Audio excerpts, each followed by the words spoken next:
Let's get into our games of the week. Mallory, where are we starting?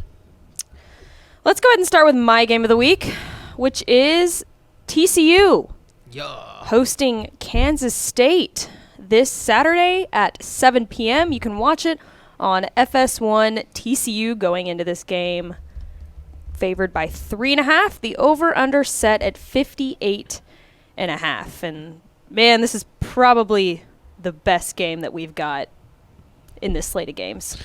This might be the best game of the season so far, at least the most consequential game of the year. We'll get to another one in Conference USA that has as many stakes on it. But this feels like a Big 12 championship game driver's seat type situation. Mm-hmm. The winner doesn't guarantee themselves a spot in the Big 12 championship game, but 1 foot is in there because you'll have a tiebreaker over another one-loss team. Texas and Oklahoma State play this weekend, so one of those teams is going to have 2 losses coming out of the weekend. So a really important game in terms of the Big 12 landscape. I think the good news for TCU, obviously, is that it's at home, like the Oklahoma State game was. But also, this Kansas State team is pretty similar to Oklahoma State. Sure. They're a clean football team that plays solid offense, really good defense. They're gap-minded, gap-controlled defensively. They can run the ball offensively. This is going to be the biggest test for that TCU front seven that we believe is improved. Mm-hmm. They were allowing 220-something yards a game last year. They've cut that way back. They've cut the average per carry down a lot. They played well in the second half against Oklahoma State. They cannot get into a hole that they were in last week. You can't keep asking your team to come back from 24-7 deficits. They need to start strong, get off to a good start, and then that forces Kansas State to not do what they do well. Mm-hmm. If you allow Kansas State to get a win, they're just going to lean on you like they did Texas Tech. Yep. If you can get on top of them, maybe they'll start to pass the ball more, get out of what they like to do, and then that leads into TCU's favor. I was going to say, I think this game comes down to the trenches, especially, just because I think both teams really like to run the ball a lot. Kansas State ranking in the top 10 in the nation for yards per carry, rushing yards per carry, averaging almost 6. And I think, I think that's actually. No, I'm right. Just kidding. I looked at it wrong. I looked Have at some it confidence wrong. in yourself. I think, it's right. It's right. Kansas State likes to run the ball, and I think TCU obviously likes to run the ball too. They obviously like to pass too, but I think that this game is definitely going to come down to who's playing better in the trenches.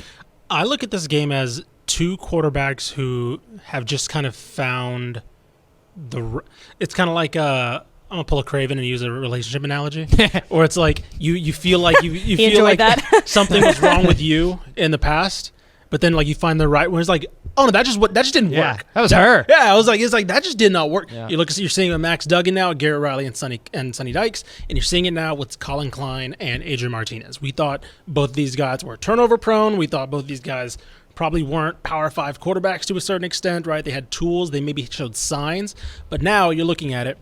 Somebody put this up. This was Colin Wilson from the Action Network. He tweeted out, pre-2022 Max Duggan and Adrian Martinez, 86 touchdown passes, 50 combined interceptions, 54 rushing touchdowns, and 60 fumbles. 2022 Max Duggan and Adrian Martinez combined 20 touchdown passes, 1 pick, 3 rushing touchdowns, 4 fumbles. That 1 pick's Max Duggan. Adrian Martinez, Kansas State, I should say, is the only team in the country to not throw an interception so far this year. Adrian Martinez is one of 2 quarterbacks with over 100 attempts to not throw an interception. The other one is AJ Swan from Vanderbilt. So you're seeing 2 completely different quarterbacks, and they're transforming their team, right? I honestly don't know if we're seeing this exact TCU team with Chandler Morris, right? Because that takes away the run game more or less, because he can run, but he's not a runner. And so when you add Max Duggan, you add his experience in there along with his running ability, that offense is different now. Adrian Martinez, you don't see this explosive of a Kansas State offense with maybe a quarterback that looks more like Colin Klein, his play caller did, with a slower quarterback that isn't as explosive or doesn't have the throwing ability that Adrian Martinez does have. And so to me, that's where I think I don't know if this is going to come down to a quarterback making a mistake, because they haven't yet. So I think this just might be one of those whoever has the ball last type games, because it looks like you're not going to – if you're hoping for a turnover, it looks like you're not going to get it in this game, at least from the quarterback position. So I feel like they're going to play clean, both teams, and I feel like this is just going to be one of those, like, yeah, time just ran out on one of them. Mm-hmm. TCU does have more ways to score. Sure. Just with their passing attack, guys like Clinton Johnson, Tay Barber. They do have the plan B, right? Like Kansas State has played ahead in a lot of their games, and TCU, as we saw last week, can't get that big of a hole, but we do know they can adjust and change things. They can win a shootout. Kansas State can't. Sure. And so if you're TCU, you're trying to speed this game up, get some early points, force Kansas State to play a game that maybe doesn't suit them as well. Yep. I wouldn't mind seeing this game as a rematch either. I'm already predicting this is going to be a great game, and I would not mind seeing this again later down the line. Bad news for TCU. They're a little thin at linebacker. Marcel Brooks out for the year, missing a couple other guys. So that second level is going to be really important against Kansas State. They're going to need a good game and to stay healthy. Yep. Coach Kleiman, too, at Kansas State is also 3-3 coming off a bye week. So take that as you will on the road. You know, take that as you will, but something interesting to throw up. Next game of the week is Ish's, which is Texas at Oklahoma State this Saturday at 2:30 p.m. You can watch it on ABC. Texas favored by 6. The over-under set at 64.5-ish. Yeah. This one's going to be, to me, the big story is how both these teams look. Obviously, Oklahoma State we still think is one of the top teams in the Big 12 despite last week. Texas we think is kind of pushing towards that top. Both teams had very, I don't want to say, like, it's bad obviously in Oklahoma State's case. They had a very disappointing loss, heartbreaking loss at TCU, and Texas had a very, very gutsy win over Iowa State. I'm looking more to see the response from that, right? Does Texas come out and say, all right, that was last week, that was just a sloppy game, that's not who we are. You know, Quinn Ewers comes back and he's nails and he's just absolutely hitting dimes again. Or do we see a continuation of that sloppiness heading into this game against an Oklahoma State team that there's yards to be had against, right? This is not the Jim Knowles defense of last year. He's gone. That unit's gone. This is an Oklahoma State team that's willing to get vertical again. It's I said it last week, I think. It looks like a Mike Gundy team of old now. And Spencer Sanders, like we mentioned, is not turning the ball over. He's making plays with his legs. He was not the reason they lost that game last week, and I think that he's going to come out similarly against probably a better pass rush than TCU had. I'm trying to think. They might be facing the best pass rush they've had so far, like in the season. As far as like getting to the quarterback, I mean, like Texas leads the Big 12 in pressures. Yeah, and so I'm wondering, do we see a little? I don't want to say a reverting of Spencer Sanders. I think he's proven to be what he is now, which is just a really good quarterback. But do we see him maybe get a little testy in the pocket, right? Maybe leave the pocket a little bit early, try to make some things on his own. I'm looking for the response from both teams because he had very widely different results last week. I spent the morning at TCU, and so I was able to hear Sonny talk a little bit about Oklahoma State game and what they did differently and what they shifted. And one of the things he talked about was keeping Spencer Sanders in the pocket. Sure. You know, early on, he had 2 rushing touchdowns in that first quarter. It looked like they did not scout Spencer Sanders. Right. And when he gets out of the pocket and he can go make plays with his legs, then all of a sudden he can beat you 2 different ways, and that gives him all the options in the world. Yeah. If you can box him into just being a pocket passer, keeping him in there and making him go through his different, progressions and not be able just to, that guy's not open, I'm going to run. Mm-hmm. If you can go, that guy's not open, now I got to look at this guy, now I got to look at this guy. 1, he gets a little bit confused. It gets paralysis by analysis. And 2, that gives your defense time to get home on the pass rush. And so I think for Texas, that's really important. Spy him with DeMarvion Overshone or Jalen Ford. Keep him in the pocket. Make him be a passer. The other thing to watch there is he's a little banged up. Mm-hmm. Mike Gundy would not say on record if he practiced or not on Monday. Mm-hmm. And so, there was some leaked information going into the TCU game that, his shoulder had been banged up, that had been iced up all week, and people didn't know he was going to play. It'll be curious to see what his health is going to the Texas game. For the flip side, on the Longhorn side, UT's 1-5 on the road under Steve Sarkisian. Yeah. Their only win on the road in the Sark era is at TCU last year against a team that fired their coach halfway through the year. So they haven't won a road game against a good team yet with Sark. They did the 4-quarter thing against Oklahoma. They passed the fist fight test against Iowa State. Mm-hmm. Now, can you go on the road and win a real road game? This is the first time Texas has left the state this year. Sure. Yeah, that's a good point. They only got out of state 3 times wild. this year. Yeah. Oklahoma State this week, then they go to at Kansas State and at Kansas. Those are the only 3 out-of-state games that they play. Because Texas Tech was at Texas Tech, but that's not very far. Baylor's in Waco. And so this is kind of their first true really road test. They didn't pass the first one when they played Texas Tech. Mm-hmm. Can Texas go on the road and beat a good football team? That feels to be one of the last questions remaining for this team. If they were trying to check boxes and do this revenge tour they've been talking about, this is the next one they have to check off, is that we can go on the road in a hostile environment and beat a good team. Not a TCU team that's collapsing under Gary Patterson, a good Oklahoma State team. Mm-hmm. Yeah. Let's move on to our last game of the week, which is Craven's game. Which one he'll actually be at this game.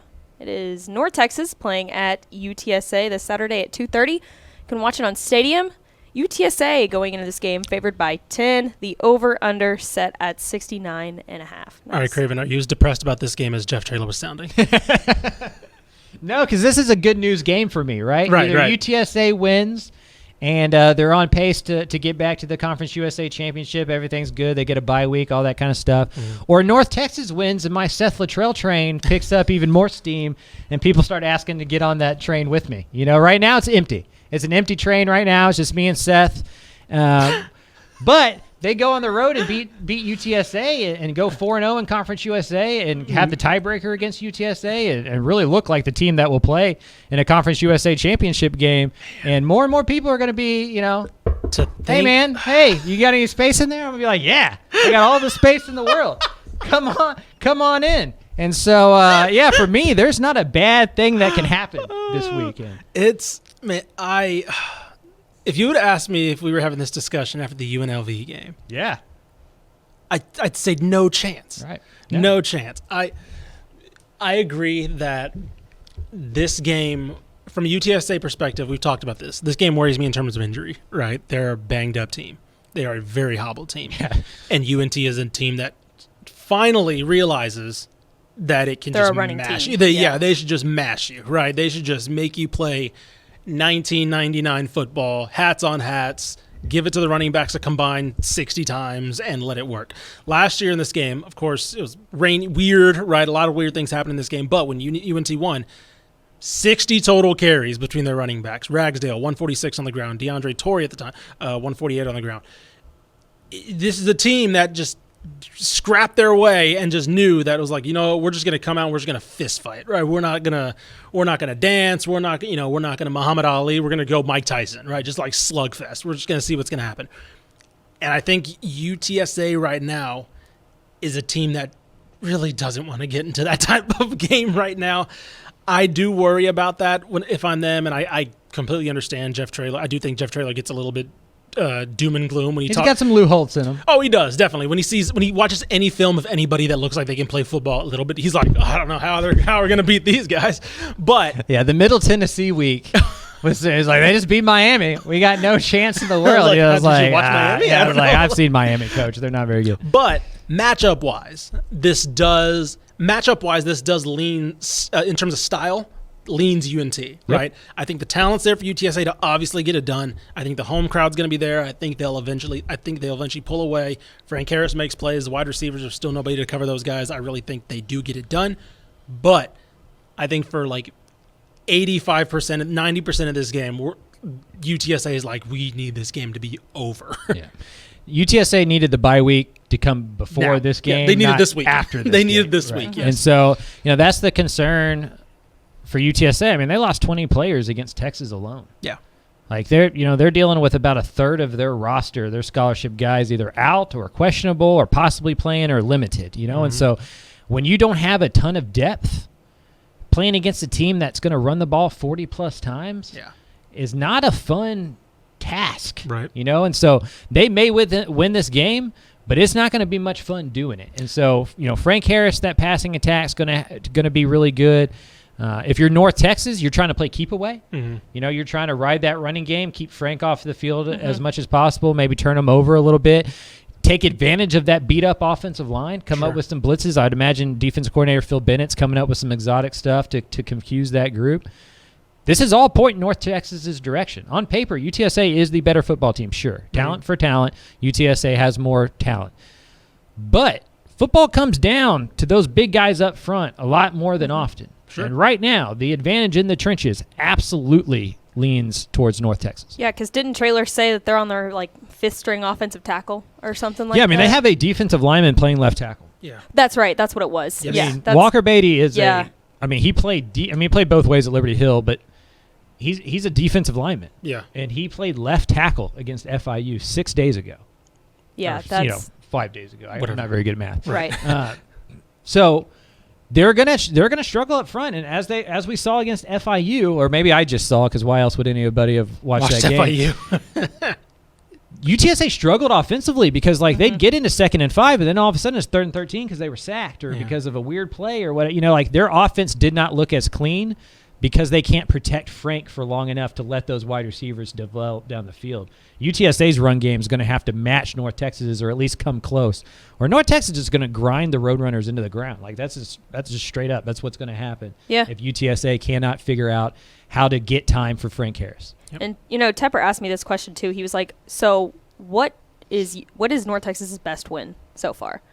And I had to think about it, and I was like, "I guess it's La Tech. I mean, that's not a great This is a great prove-it game for UNC. Yeah. Right? Who cares? They're winning games, but it's also could they? If they beat UTSA, then you start looking at they can win the conference.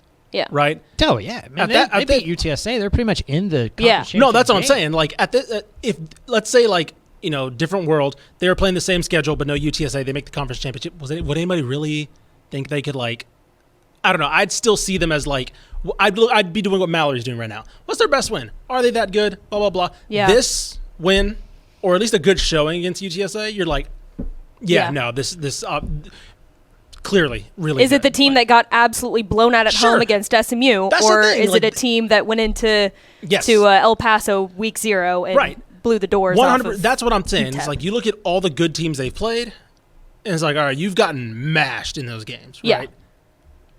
Here's a good team. Yeah. You have like Craven mentioned, things are lining up for you to have a really good showing. Mm-hmm.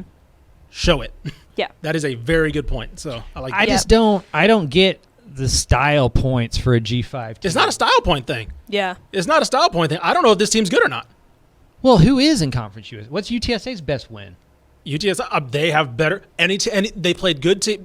Texas and Houston. They've just played better teams and they've better. played better. I guess. I don't know. I mean, whenever North Texas has played a quote-unquote good team, Right. I just don't think they've looked good. UTSA, Memphis, UTSA's played Houston, who's SMU. going to be a conference opponent next year. Yeah. Looked really good. UNT's played two teams that are going to be conference opponents and did not look good. yeah. Right. Those are my two things. Yeah. If you're Jeff Traylor, right, Yeah. and you're looking at North Texas, you're judging the football team, not the scoreboard. Sure. And so, nobody's well, had they lost to SMU Well, I mean, that's by Jeff only, Traylor. I'm not Jeff Traylor. I'm But that's how Ishmael we Johnson. we should judge football I'm teams the the way fan. coaches do. Right. Right? Not in the way fans do. we're- Because that's we're- a we're- weird we're- way to do You know, We're I not- think there's we're a good balance analysts. of both, though. I think Yeah. there's a really good balance of both. We're analysts. We're not supposed to be if I was thinking of the way Jeff Traylor was, I'd be trying to get on his staff right now. But I look at it from the way of, is North Texas a team that I should be genuinely caring about in November as the Conference USA race heats up, or if they get beat by 30 against UTSA, it's yeah, it's fine. They're going to go to the Yeah. Frisco Bowl or whatever, but I'm not going to watch that. Yeah. That's my thing. That's how I will. analyze the game, at least. So. I'll watch it. Anyways. I'll watch it. Anyways, let's Because move nothing on. else is on. Yeah, well, no. right, Let's bust move up in on the wide to zone. the wide zone. Kudos to Craven for thinking of it. First Every up in the time, wide we zone, gotta I'm always going to give him credit for it. Always going to give him credit for it because it was a good idea. Not just because you have you have great ideas all the time, but this was a really good idea, and I want to. My mom legit was like, "Man, they give you a really hard time on that show." I was like, "Yeah." And y'all don't give me a hard time, and we give you're each not other. you're not Dana Craven's baby. I am. She's not worried about Mallory. I guess that's a good point. You seem loved. All right, moving on. Let's get some into of us it. don't. SMU taking on Cincinnati this weekend. This Saturday at 11 a.m. You can watch it on ESPN. Big time game. Cincinnati coming in as 3-point favorites. The over-under set at 61.5. If anybody like me looks at that line and goes, "Well, that's insane," Cincinnati's quarterback may not play. Their starting quarterback, best wide Yeah. receiver, maybe out. Starting quarterback suffered a concussion in last week's game, so he's going to have to deal with the protocol there. If he doesn't play, that helps a lot because SMU's problem is in the secondary. They're a pretty good team. I'd say they're a middle-of-the-pack AAC team, an obvious bowl team, if their secondary was just average.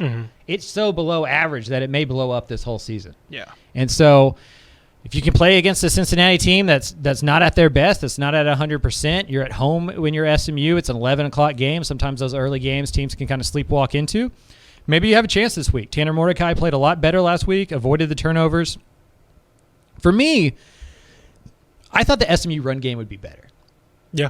I thought at least be more explosive. Sure. And we just haven't seen has the anything. depth you would think on paper. We just have not seen any explosive playmakers. Trey Siggers didn't play last week. Maybe he'll play this week. That helps them a lot. But they just do not have a guy who can just take the ball, go make something happen. Sure. And that puts so much on that passing attack. Rasheed Rice, Tanner Mordecai, Dylan Goffney came along against Navy. Maybe that helps, with Jake Bailey out to add another guy there. But this one feels like, to me, it's about SMU's defense. You cannot ask SMU's offense to outscore Cincinnati. Cincinnati's D is always going to be good.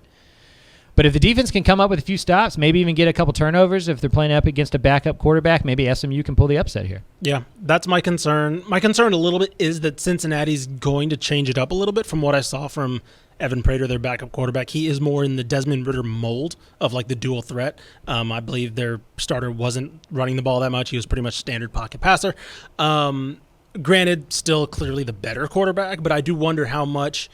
Let's put it this way. SMU's not good against the run or the pass, and at least with the starting quarterback, you knew that you just had to worry about the pass. No. Now it's I don't know how good Evan Prater is as a passer. Obviously he's not as good as I'm forgetting the guy's name. I can't say his last name very well. Anyway, but regardless, now they have to potentially worry about another aspect of the game that they're also not good against. So we talked about UNT having a prove-it game. This is a prove-it game, right? SMU. Sure, Cincinnati probably can equal you in talent just based off that Ohio recruiting background. They're probably better more talented than you in some areas, but they're missing a very key piece that puts this game on an equal playing field for you. If you can go out, not saying stomp them, because again, the roster is a lot more balanced than I'm making it sound right now, but it's a favorable matchup for you now. Just take advantage of it. Take advantage, exactly. Take advantage of it. If you're a defense that's been struggling, you got a backup quarterback now, man. Blitz them, do something, make them uncomfortable, make them make weird decisions that the underclassmen backups are going to make. I mean, this should be. They're scared to death to blitz. I was about to say, yeah. That secondary's so bad, they're just scared leaving them on an island. That's fair. Wasn't this the game that you would want to do that though? It's try it out. Just see. It's a damned if you do, damned if you don't situation. Though. That's fair. It's That's fair. Sure, blitzing could put that quarterback in a bad spot, or it could give him the one-on-one looks that he can be good against. Right. That's his 7-on-7. Do you just fill the back end up with 6-7 bodies and make him try to zone his way down the field? Maybe he makes a mistake, reads something wrong, throws something wrong. It's kind of a hard place for a DC because it's blitz him, but then you got a corner one-on-one with a dude who he's not as good at, and so Scott Simon's going to have to earn his money this week. Oh yeah. Moving on to our second wide zone game of the week, Baylor taking on Kansas this Saturday at 11 a.m. as well. You can watch this one on ESPN2. Baylor coming in as 8-point favorites. The over/under set at 60.5. I'm so underwhelmed by this game now. Jalen Daniels is obviously out. Jason Bean time again. Jason Bean, he's fine. He's fine. He's not. Baylor looks fine. This game, I'm just earlier in the year, you're oh man, that's going to be a great game. And now you're I don't. They bumped this one to ESPN too. That's how underwhelming this game is. Isn't it? It's an early slate game too. It's right? 11. 11. Because SMU and Cincinnati are on ESPN at 11 a.m. That's what I'm saying. They bumped this one. Yeah, they bumped a Power 5 matchup. If you're the early slate, you get bumped to ESPN too. You lost some luster for an AAC game. You lost some luster. Baylor's, they look fine. They're going to finish with probably 7 wins.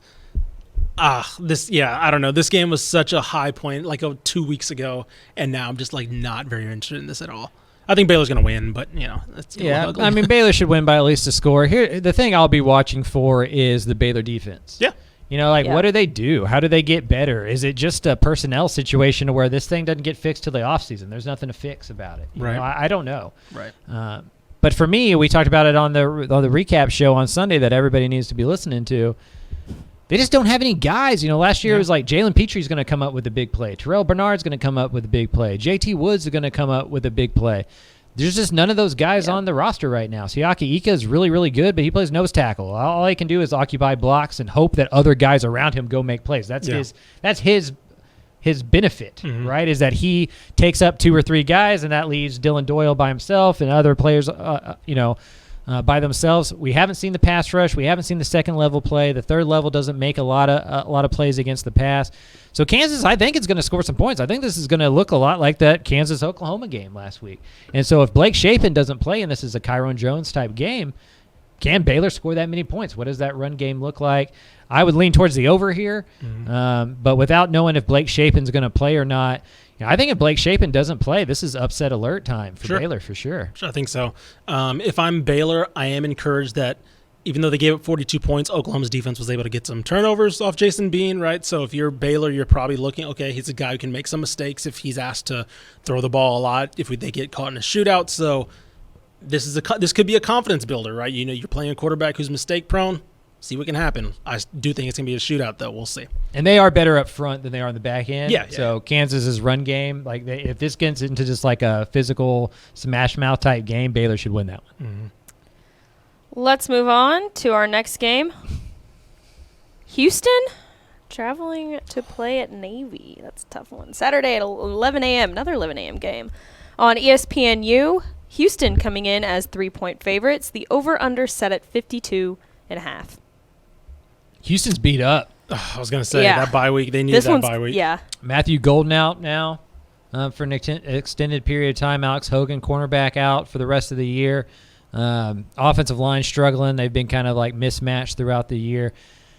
Navy, we watched them against SMU. They're not very good. That score at the end of the game looked closer than it was. SMU was up 40-20 at one point in the third quarter. So, Houston is the much better team. They're pretty good in the front seven defensively. And so, they should be able to handle the run game pretty well. They have safeties that can get in the box and really mix it up. Javarius Owens, guys like that. Hippolyte, they can really go up there and hit you. So I don't worry too much about the Houston defense. I'm still just so fascinated with Houston's offense and what it is and what it isn't. Mm-hmm. I thought it'd be a really explosive, fun offense to watch, and it just hasn't been that way. They haven't got many big plays in the running game at all. They're not really getting many big plays in the passing game. It feels like defenses are just like, we're going to play a too-high shell, put a guy on Nathaniel Dell, put a safety over the top of him, put a safety over the top on the other side, and see if Houston can do a 12-play drive. Right. And Houston hadn't shown much confidence or much consistency to do a lot of those 12-man drives. Houston should win this game. They should cover. This shouldn't even be that close of a game. This should be a get-right game coming out of a bye week. Yep. But everything we've seen from Houston so far this year suggests that there's nothing easy that's going to happen to the Cougars for the rest of the year. That's what I'm more interested in, is seeing what – I mean, it's kind of hard to read facing a triple option offense, but what did they try to fix during the bye week? It's a team that needed to get their you talked about self-evaluation, things like that. That's what I'm more interested in. You got kind of 2 weeks because you got USF next week as well, so you got kind of 2 weeks before you got to face SMU and kind of really, quote-unquote, get up for bed for that one. So you got 2 games that you're favored in, should take care of business, should be done by the third quarter. Shouldn't really have to pay much attention to this one. So let's head to Lubbock. Texas Tech hosting West Virginia this Saturday at 2 p.m. You can watch it on ESPN+. Texas Tech favored by 7. The over-under set at 68.5. I texted Joey McGuire and was like, hey, y'all named a starting quarterback yet? And he was like, nope, we're not going to do that till the end of the week. I was like, okay. Well, text me when you do. Yeah. Right, yeah. Seriously. Like, no bite, he does expect all 3 guys to be relatively healthy. He says Baron Morton, Donovan Smith are as healthy as they've been in weeks, and so that's 2 right there. And Tyler Shucks, back and at least practicing a little bit, back in pads and stuff like that. Hadn't taken any hits, hadn't done any live action stuff yet. But there is a possibility that Texas Tech has 3 healthy quarterbacks for the first time since Murray State in week 1. And you believe Joey McGuire? He plans on playing all 3 of them. I was going to say, you think we're going to see all 3 of them? Man, if they're healthy. That's nuts. We're going to at least see 2. Yeah, There's no way whoever takes the first snap plays the whole game. Right. Like, and so it's just an interesting thing to watch. I do think Baron Morton is the future of the Texas Tech offense. Yes. Mm-hmm. I feel like he's the most suited to be a Zach Kitley type quarterback and to run the offense that Kitley ultimately wants to run. However, with an offensive line that is so bad, their left tackle, Seriously, it's like 20 pressures given up or something. Yeah, Like it's bad. It's insane. Like they have like the worst left tackle play in the country. If the offensive line is still struggling in that way, and there's no reason to think it won't be, that's where Donovan Smith's advantage comes in. Yeah. Because he's such a big dude who can run the ball that you can take some pressure off your offensive line by having him back there. Yep. I said in either the last week in the preview show or the Sunday recap that the teams that were on a bye, thank God they needed a bye. I want to retract that when it comes to Texas Tech. I think they could have used another week of seeing what Barron. I loved what he flashed against Oklahoma State. I would have liked to have seen him continue to roll that into another game, right? I think if the bye week was this week, then you maybe have some more things to think about, right? You maybe, oh man, he was able to handle pressure against West Virginia or whatever if you had another week of evaluation, but it was on the road, a really good team, hostile environment, and he looked really good, so I don't want to take that away from him. But if you're Joey McGuire, you're still ahead, you're still looking at the season like, I can't. That he took too many hits, right? I can't do that again, right? I got to throw Donovan Smith back out there because he left that game with a leg injury. Yeah, he didn't leave the game. Yeah, He exited the game at the end of it with a leg injury. Right, and so I think Tech's a team that probably had. It's not due to their fault. All their guys were hurt, and so they kind of put them in this circumstance. But I do wonder if their bye week maybe. I don't want to simplify and say like Joey McGuire is going to overthink this and play whatever, but I do wonder if he's like that concerned him. So therefore, he might go a little bit more conservative and go. Donovan Smith was able to run. We were able to win some games with him. Here you go. Instead of playing the guy who, we don't know how he's going to deal with more pressure. Maybe that game kind of woke him up to the speed of the college game. If he can process in the pocket a little bit more, I don't know. But I don't think he's going to get that chance because I think McGuire's going to say, let's reel him back a little bit. Let's not hurt him again. Let's throw Donovan Smith out there, and then maybe we see Tyler Shuck, the guy he initially wanted to start the season. Mm-hmm. Those two guys, if I made a bet, those two guys would be the ones I think we're seeing. Yeah. One question before we move on. Is this West Virginia team as bad as we thought before their win against Baylor, or is Baylor just really bad? I think they're solid. I think when we talked about it, we talked about how they're not bad.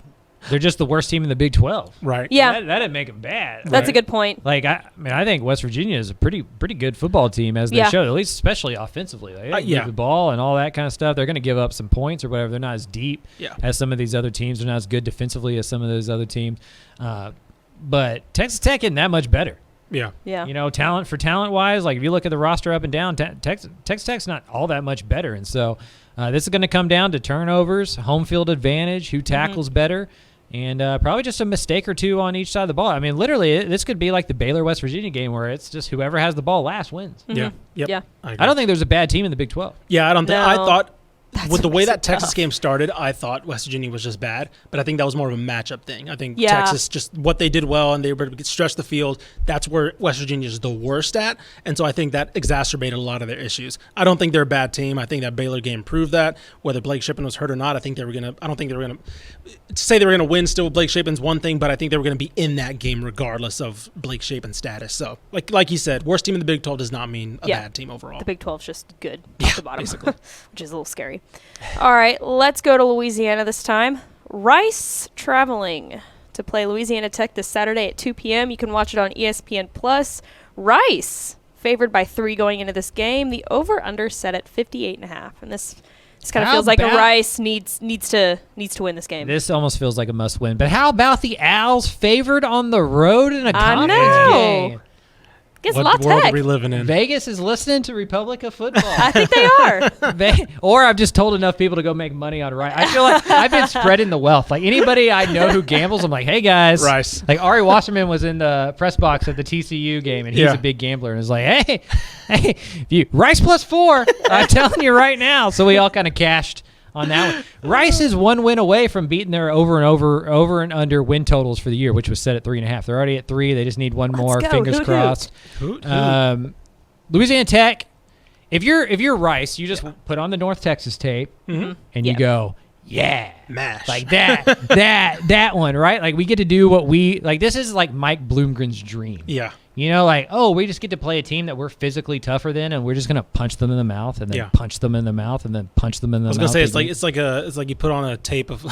It's a weird visual, but I have like a caveman just like pounding his fist. It's like just pounding his fist, watching game film. Is like we just run the ball, and it's like okay, that's how you do it. Right, run football up middle. One of the most eloquent guys in the state, Mike Bloomgren, just turns into a Neanderthal watching game tape. Just I formation. Yeah. Yeah. Now I'm just thinking about like Rice students talking in that way. And of course, the university. Yeah, it's just really like, that's not a proper predicate. But if you're the Owls, you just line up, you run the football, you play good defense, and you look at TJ McMahon and you say if you throw more than one interception, you're walking back from Ruston. And I've been to Ruston, and that's not a place you want to be left. No. Right. No. And so he doesn't need to be thrown the ball. Don't be a hero. Yeah. Take what's given to you. If it's not there, throw it in the third row, and we'll punt the ball because their offense isn't going to do much against our defense. That's how you have to play this game. That's how Rice needs to play most games, but it's specifically this game. And as we've talked about all year, that Rice secondary is good. And so La Tech is going up against what I think is the strength of that Rice defense, which is the pass rush in the secondary.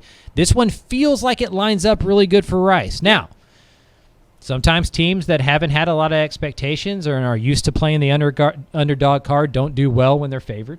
Mm-hmm. So how do you handle that? How do you handle, the coach can't go into the locker room and be like, everybody thinks we're going to lose to this team. Nobody believes in us. Like, let's go out and show them. That card didn't work this week. Mm-hmm. So you got to self-motivate yourself. How does that work? And then, as we talked about offensively, like until you can prove that you're not going to turn the ball over a bunch of times, it's hard to count that you aren't. Yeah. And if they do turn the ball over a few times, they're not that much better than Louisiana Tech. Louisiana Tech's perfectly capable of losing this or winning this game if Rice turns the ball over.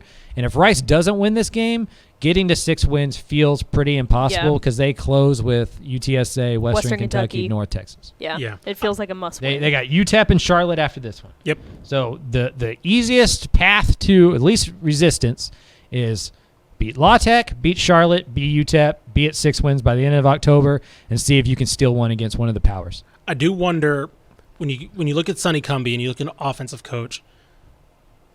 My worry for Rice is if La Tech strikes first, right? If they come out 10-0, something like that, because that's really chippy territory. Because Louisiana Tech can throw the ball, right? Mm-hmm. They're not great at it, but they can throw the ball. We saw that against UNT last week. I think Parker McNeil had over 400 yards throwing.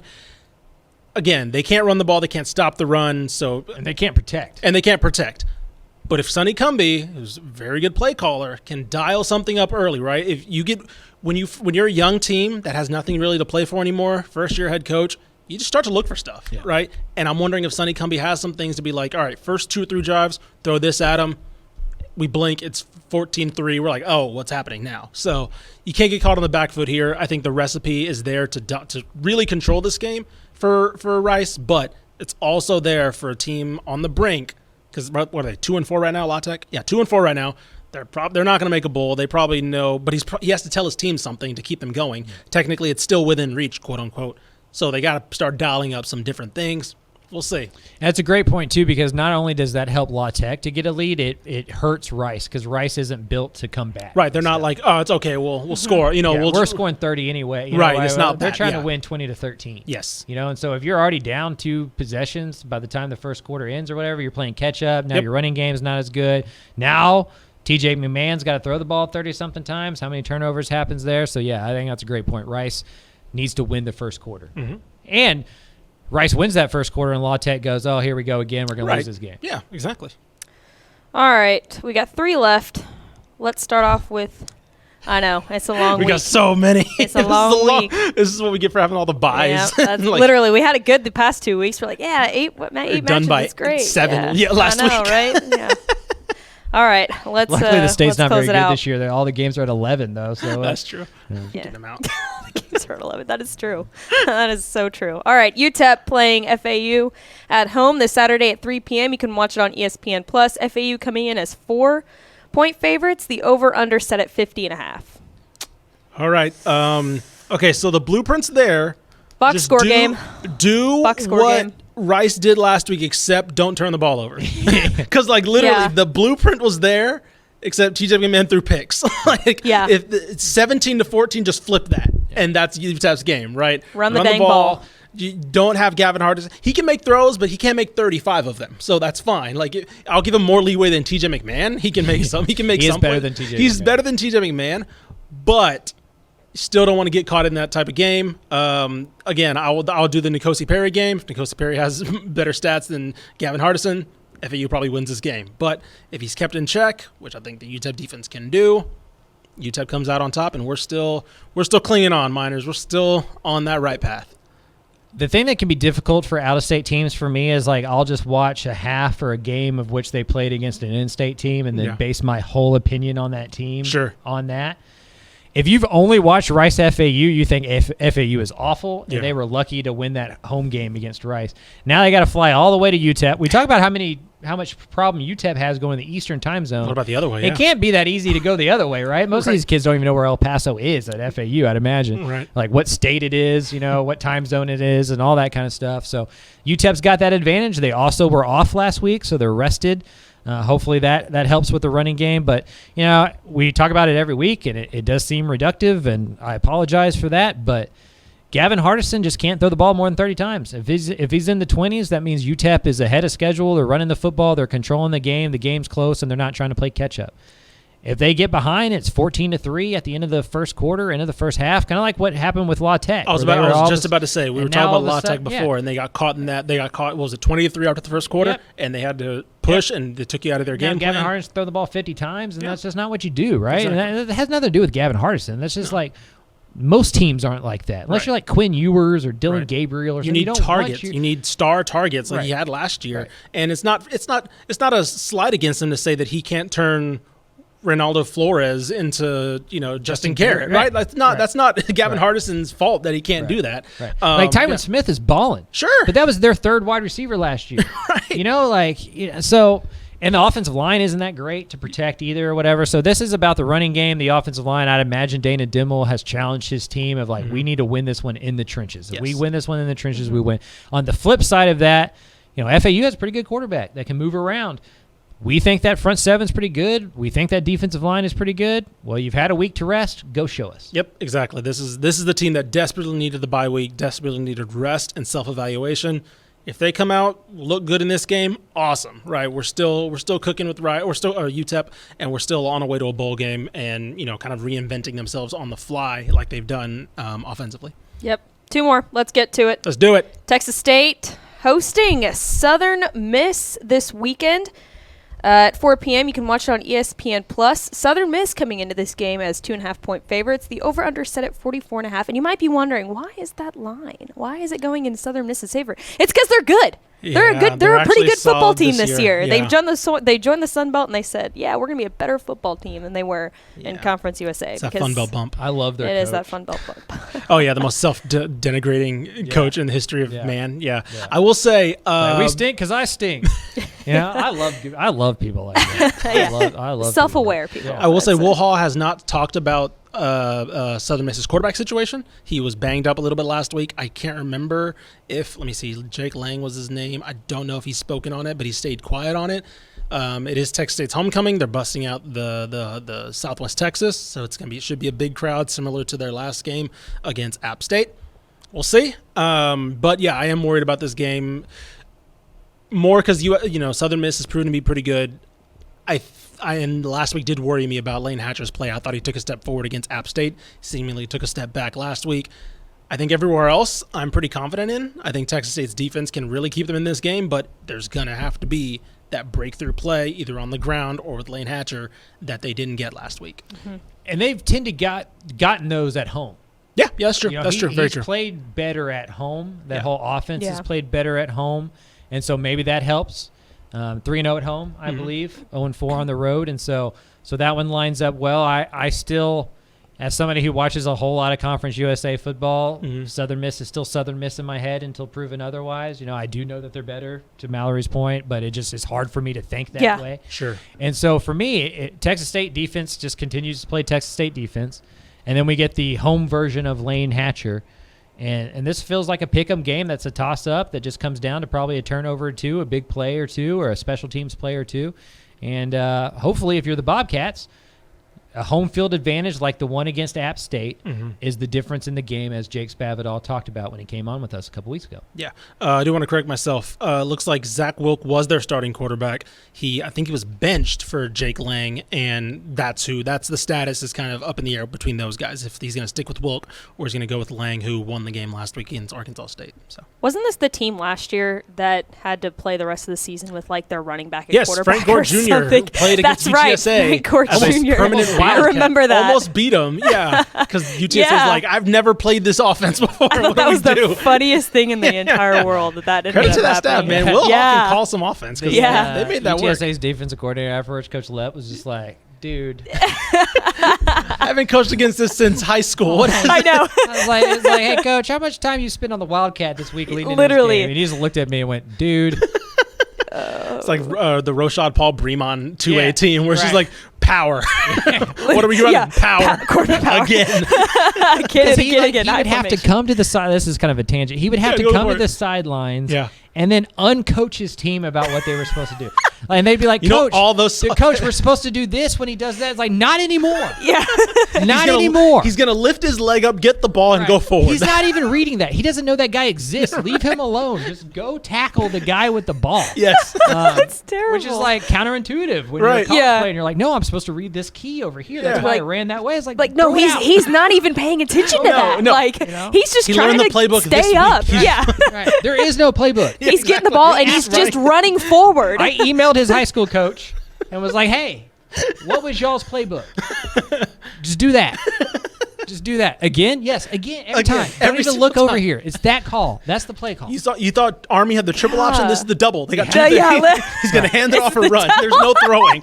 I don't know. Back in the is day the when double Phil Jackson option. would coach, right? Yeah. He had two plays. He had triangle Yeah. and then open.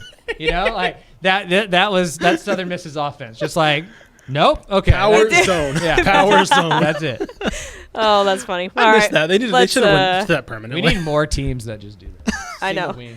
It'd be easier. Oh, it'd man. be so much fun. It'd be Games different. would be quick. Maybe if A&M.